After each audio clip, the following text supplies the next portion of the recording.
এডিআৰিৰ মৌখিক পৰীক্ষা অহা 17 জুনৰ পৰা আৰম্ভ হ'ব। আপোনালোকে জানে এডিআৰি থাৰ্ড গ্ৰেড অৰ্থাৎ তৃতীয় বৰ্গৰ বাবে যিসকল উত্তীৰ্ণ হৈছে তেওঁলোকে 3টা পৰীক্ষা দিব লাগিব। যিসকলে ষ্টেনোগ্ৰাফাৰৰ পৰীক্ষা পাছ কৰিছে তেওঁলোকে ষ্টেনোগ্ৰাফাৰৰ স্কিল পৰীক্ষা দিব লাগিব। যিসকলে ড্ৰাইভিং পাছ কৰিছে তেওঁলোকে ড্ৰাইভিঙৰ স্কিল পৰীক্ষা দিব লাগিব।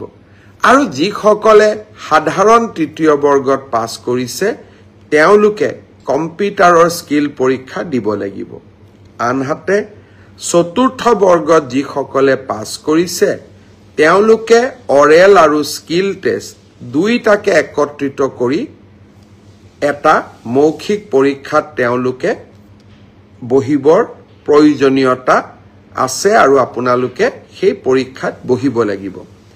মই আশা কৰোঁ আমি জুলাই মাহৰ 15 তাৰিখৰ আগতে এই মৌখিক পৰীক্ষা বা স্কিল পৰীক্ষাৰ গোটেই পৰ্যায়টো শেষ কৰিম আৰু মই আগতেই কৈ অহাৰ দৰে 10 অক্টোবৰৰ দিনাখন আমি আপোনালোকৰ হাতত যোগ্যজনৰ হাতত নিয়োগ পত্ৰ তুলি দিবলৈ প্ৰচেষ্টা কৰিম।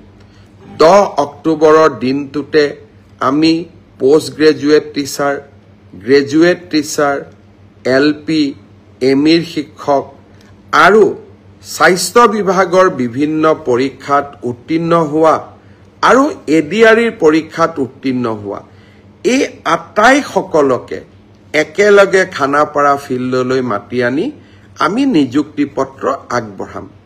মোক কোনোবাই সুধি থাকে পুলিচৰ ৰিজাল্ট কেতিয়া দিব?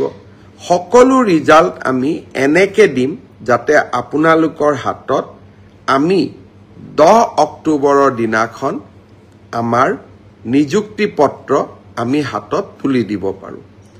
বহুতে মোক সুধিছে যে এডিআৰিৰ নতুন এডভাৰটাইজ কেতিয়া হ'ব, পুলিচৰ নতুন এডভাৰটাইজ কেতিয়া হ'ব?